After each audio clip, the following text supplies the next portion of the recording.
میرے نبی رمضان کیسے گزارتے تھے تھوڑا سا یہ میں بتا دیتا ہوں۔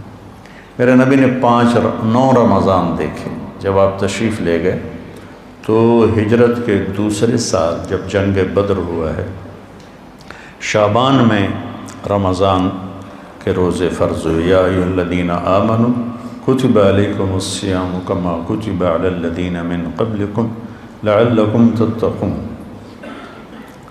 دیکھو،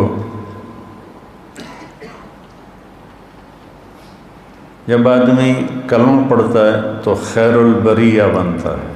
ان الذین کفروا من اہل الکتاب والمشرکین فی نار جہنم اولئک ہم شر البریہ، تو وہ انسان بھی نہیں رہتے۔ ان الذین آمنوا وعملوا الصالحات اولئک ہم خیر البریہ، کلمہ پڑھنے کے بعد آپ ایک اعلیٰ درجے کے انسان اللہ کی بارگاہ میں بنتے ہیں، کبیرہ گناہ کے باوجود باقیوں کی نسبت۔ جب آپ نماز پڑھتے ہیں تو ان الصلاۃ تنہی عن الفحشاء والمنکر، آپ انسانیت سے اوپر چڑھتے ہیں اور آپ گناہوں سے بچتے ہیں۔ اور زکوٰۃ لتزکیہم بہا، زکوٰۃ اندر کا، چونکہ جب آدمی مال لگاتا ہے نا تو نفس ٹوٹتا ہے، نفس کے ٹوٹنے سے تزکیہ ہوتا ہے۔ تطہرہم بہا وتزکیہم، مال پاک ہوتا ہے اور نفس بھی پاک ہوتا ہے۔ جب آدمی حج کرتا ہے تو فلا رفث ولا فسوق ولا جدال فی الحج، کہ جب حج کا احرام باندھ لیا ہے تو اب پوری زندگی کے لیے فحش کلامی نہیں کرنی، لڑائی نہیں کرنی، جھگڑا نہیں کرنا۔ لا نفی جنس آیا، حالانکہ صرف احرام کے لیے ہے یہ آیت، لیکن اللہ نے اس من یتق اللہ یجعل لہ مخرج ویرزقہ من حیث لا یحتسب، اللہ تعالیٰ اس کے لیے ہر تنگی سے راستہ نکالے گا اور رزق وہاں سے دے گا جہاں سے وہم و گمان بھی نہیں۔ من یتق اللہ یجعل لہ من امرہ یسرا، جس کو اللہ تقوی دے گا اس کے مشکل کاموں کو آسان کر دے گا۔ من یتق اللہ یکفر عنہ سیئاتہ ویعظم لہ اجرا، جو تقوی اختیار کرے گا اللہ اس کے گناہوں کو دھو دے گا اور اس کے اجر کو بہت زیادہ کر دے گا۔ یہ روزے کی فضیلت ہے۔ الصوم لی وانا اجزی بہ، الصوم لی وانا اجزا بہ، دونوں طرح محدثین نے اس کو بیان کیا۔ میں اس کو لیتا ہوں انا اجزا بہ، کہ اللہ تعالیٰ کہے گا روزے کا بدلہ میں خود ہوں، روزے کا بدلہ اللہ خود ہے۔ تو میرے نبی پاک صلی اللہ علیہ وسلم نے 9 رمضان دیکھے، اور آپ کی عادت مبارک تھی کہ آپ افطار سحری آخری وقت میں کرتے تھے، آخری وقت، ادھر بلال اذان دیتا، ادھر آخری لقمہ آپ کے منہ میں ہوتا تھا، اور افطاری بہت جلدی کرتے تھے۔ ایک آدمی چھت پہ کھڑا ہوتا تھا جب آپ مدینے میں ہوتے تھے، جب آپ سفر میں ہوتے تھے تو ایک آدمی پہاڑی پہ کھڑا ہوتا تھا، جو ہی سورج کا کنارہ ڈوبتا تھا تو ساتھ ہی وہ کہتا یا رسول اللہ غربت، تو آپ اسی وقت کھجور سے، پانی سے، دودھ کی لسی سے، ان 3 چیزوں سے آپ افطار فرمایا کرتے تھے، اور پھر اس کے بعد کوئی کھانے کی چیز ہوتی تو کھا لیتے تھے، ورنہ وہی کھجور ہی ان کا کھانا ہو جاتا تھا۔ ایک دفعہ آپ سحری کا کھانا کھا رہے تھے اور آپ کے ساتھ حضرت کعب بن عجرہ، مقداد بن اسود اور علی رضی اللہ تعالیٰ عنہ آپ کے ساتھ تھے۔ بکرے کی سری پکی ہوئی تھی اور آپ سحری کھا رہے تھے۔ تسحروا، سحری کھاؤ۔ اللہ تعالیٰ نے پہلی امتوں کو سحری نہیں دی، کیا ہے کہ اس میں برکت ہے؟ فَإِنَّ فِي السُّحُورِ برکہ، آپ نے سحری کو بابرکت قرار دیا، اور پہلی امتوں کو سحری نصیب نہیں تھی، ہمیں سحری کا اللہ تعالیٰ نے حکم دیا۔ تو حضرت بلال آئے اور آ کر کہنے لگے یا رسول اللہ لقد اصبحت، صبح ہو گئی ہے، آپ کھانا پینا چھوڑ دیں۔ جب کبھی بجلی نہیں ہوتی تھی گاؤں میں 70 کی دہائی میں، تو میں جب گھر آتا تھا تو گھر کی چھت، ہمارے گھر کی چھت بڑی، اس چھت پر چاروں طرف اندھیرا ہوتا تھا، میں صبح و صادق کی لکیر کو نکلتے دیکھتا تھا۔ اس کے بعد اب بجلیاں ہی بجلیاں ہیں، روشنیاں نظر نہیں آتی، لیکن وہ حتی یتبین لکم الخیط الابیض من الخیط الاسود، حضرت عمار بن یاسر نے یہ آیت سنی تو ایک دھاگا سفید ایک دھاگا کالا اپنے سرانے کے نیچے رکھ لی اور اس کو دیکھتے رہے اور کھاتے رہے۔ وہ تو ہم نے کہا تیری سحری تو بڑی لمبی ہو گئی، پھر یہ صبح و صادق مراد ہے۔ صرف عربی جاننے سے آدمی نہیں سمجھتا جب تک کسی کی صحبت نہ ہو۔ تو یہ کہہ کر چلے گئے اذان دینے کے لیے وہ ایک انصاری عورت کے گھر پر چڑھتے تھے۔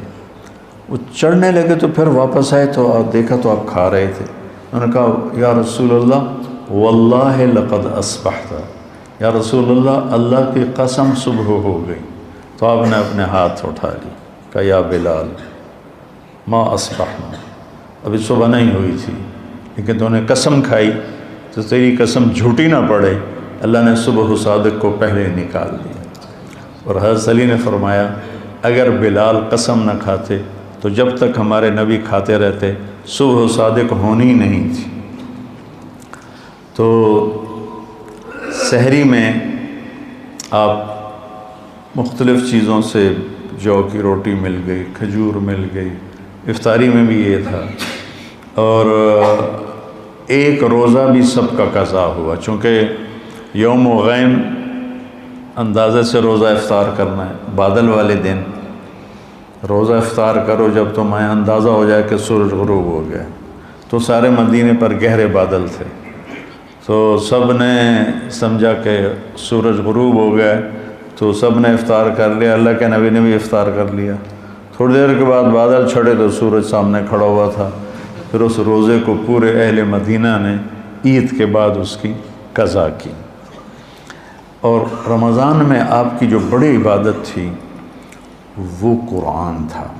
3 دن 9 سال میں 9 رمضان میں صرف 3 دن آپ نے تراویح کی نماز پڑھی۔ کتنی رکعت پڑھی کوئی صحیح حدیث کوئی نہیں ہے، ٹھیک ہے، اس کے بعد چھوڑ دی۔ اس لیے حضرت عائشہ کا فرمان صحیح ہے کہ بخاری شریف کی روایت ہے کہ رمضان اور غیر رمضان میں آپ کی 11 رکعتی نماز تھی، چونکہ آپ نے تہجد کا اہتمام کیا، تراویح کا نہیں۔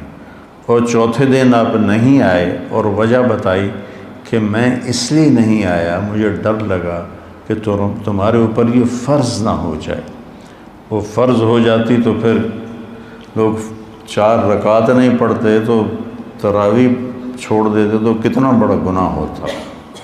تو اس میں پھر آپ کے زمانے میں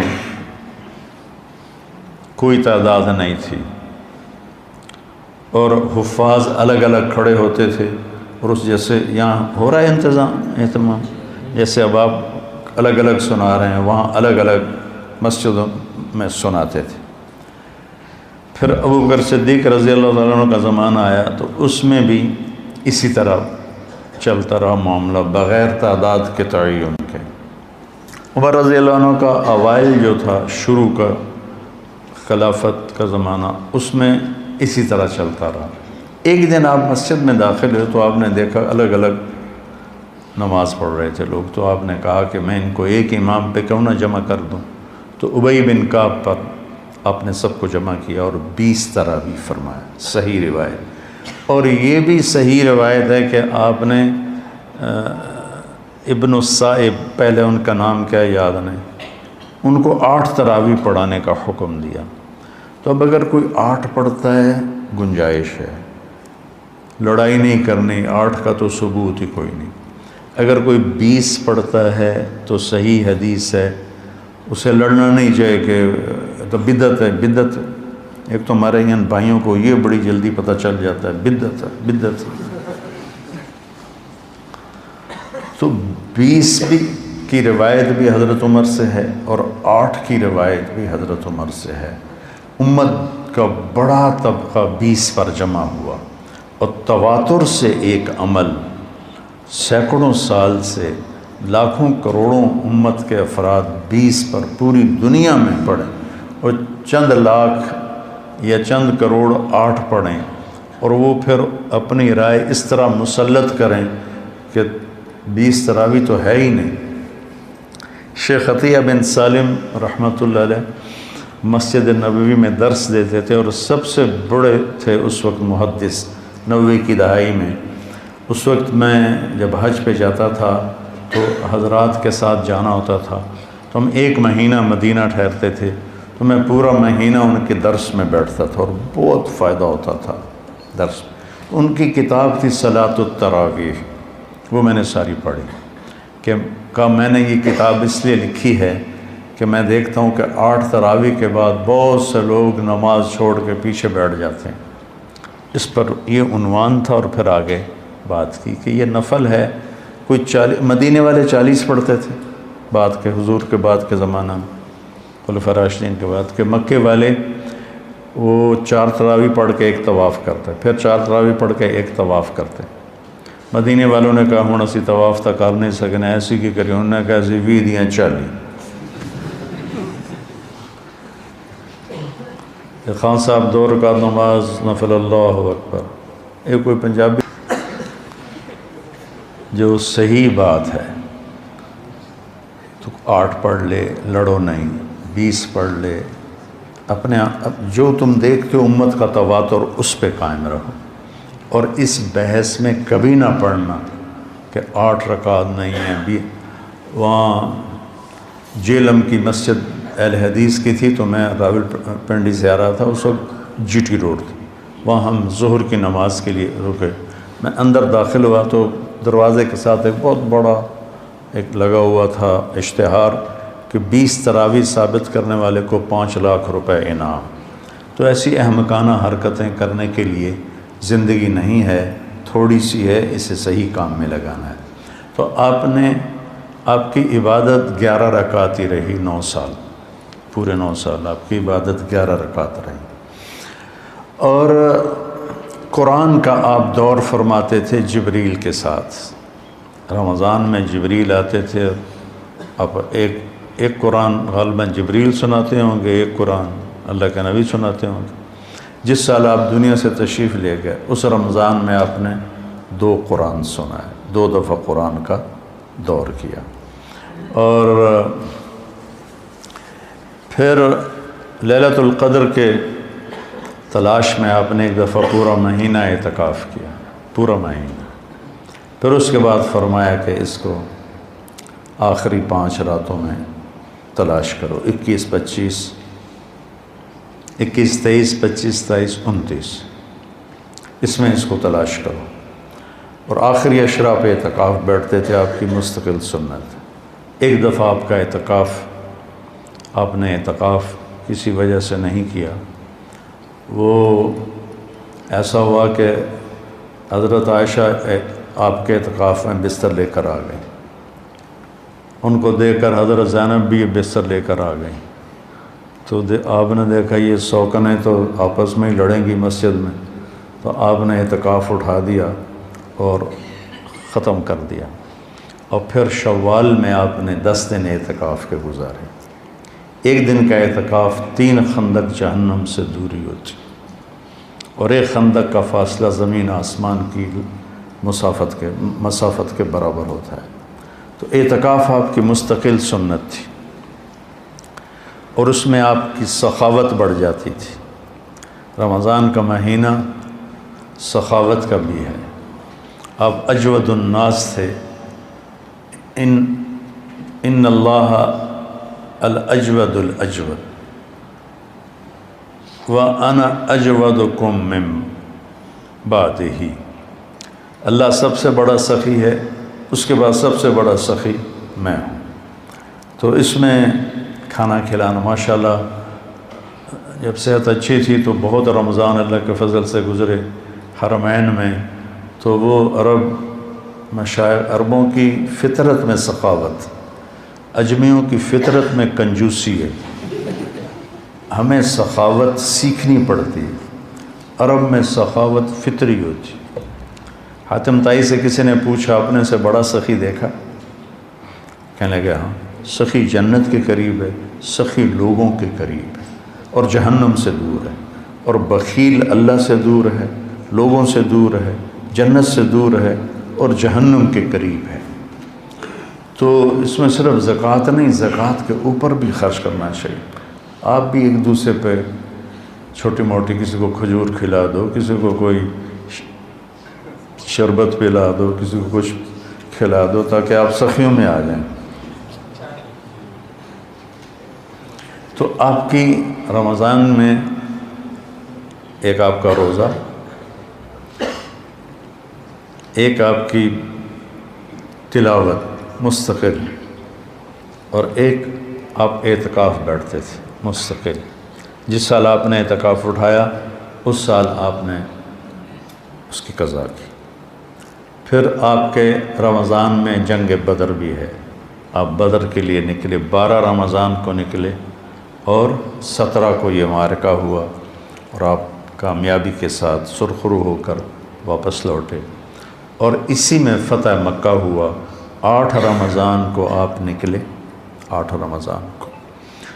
تو عصفان پہنچ کر آپ نے سب کو دکھا کے پانی منگوایا اور اپنا روزہ توڑ دیا۔ پیچھے سے روزے رکھ رہے تھے، روزہ توڑ دیا۔ تو صحابہ نے بھی روزہ توڑ دیا۔ کچھ جو زیادہ ہمت والے تھے انہوں نے کہا نہیں ہم نبھائیں گے، انہوں نے نہیں توڑا۔ تو سفر اور شدت گرمی کی، تو وہ تو نڈھال ہو گئے، اور ان سے نہ خیمے گاڑے گئے، نہ اونٹوں کو چارہ ڈالا گیا، نہ گھوڑوں کی خدمت کی گئی۔ سارا کام کیا جنہوں نے روزہ افطار کر دیا تھا۔ تو آپ نے شام کی نماز میں فرمایا کہ آج روزہ توڑنے والے روزہ رکھنے والوں سے آگے نکل گئے۔ ذہب المفطرون بالاجور، ایسے کر کے روایت، آج افطار کرنے والوں کا اجر بڑھ گیا۔ تو فتح مکہ، غزوہ بدر، یہ رمضان میں آپ کے زندگی میں ہوا۔ اور اعتکاف میں آپ تشریف فرما ہوتے تھے تو آپ سر کھڑکی میں کر دیتے تھے، حضرت عائشہ آپ کے سر کی کنگھی کر دیتی تھی، سر اپنا باہر نکال دیتے تھے، اور حضرت عائشہ کیا ہے اسطوانۃ السریر، چارپائی والا، کیا اس کو کہتے ہیں، ستون، وہاں آپ کے لیے چارپائی بچھائی جاتی تھی، آپ اس پر آرام فرماتے تھے، تو اس کا نام ہے اسطوانۃ السریر۔ تو ساتھ ہی حضرت عائشہ کا حجرہ تھا، تو آپ اپنا سر اندر کر دیتے، چونکہ آپ نے ہمیشہ بڑے بال رکھے۔ جب آپ نے حج کیا تو آپ کے بال اتنے بڑے تھے کہ 4 گتیں اس کی بنائی گئیں، 4 گتیں، جیسے عورتوں کی 2 ادھر 2 ادھر، تاکہ بال بکھرے نہیں۔ لیکن عام طور پر آپ کے جو بال تھے یہ کان کی لو تک ہوتے تھے، ایسے کر۔ تو یہ میرے نبی کا رمضان ہے، اس کے ظاہری اعمال ہیں۔ اور ایک اندر کی بات ہے، وہ یہ ہے بیٹا کہ اپنے دل کو بغض سے صاف کرو، نفرت سے صاف کرو، حسد سے صاف کرو۔ یہ تمہارے دل کا روزہ ہے، تمہارے صدر سینے کا روزہ ہے۔ جس کسی سے لڑے ہوئے ہو اسے معاف کر دو، جس کسی کی نفرت ہے اس کو دل سے دھو دو، جس کسی کے ساتھ تمہارا معاملہ خراب ہے اس کو اللہ کے سپرد کر دو۔ جھگڑا کرنا، میرے نبی نے مدینے والوں سے کہا میرے بعد تمہیں تمہارا حق نہیں ملے گا، کیا کرو گے؟ تو انہوں نے کہا ہم تلوار اٹھائیں گے، اپنا حق لیں گے۔ آپ نے کہا اس سے اچھی بات بتاؤں؟ کہا جی کیا؟ کہا حق چھوڑ دینا، قیامت کے دن حوض کوثر پر آ کے مل لینا، سارے حق پورے کرا دو۔ تو یہ وعدہ صرف مدینے والوں سے نہیں ہے، ہر اس امتی سے ہے جو لڑائی سے بچنے کے لیے حق چھوڑ دے، اپنا حق چھوڑ دے۔ اور جھگڑے کو دبا دے، تو اللہ کے نبی اس کے وکیل بن کر اللہ سے سب کچھ دلوائیں گے۔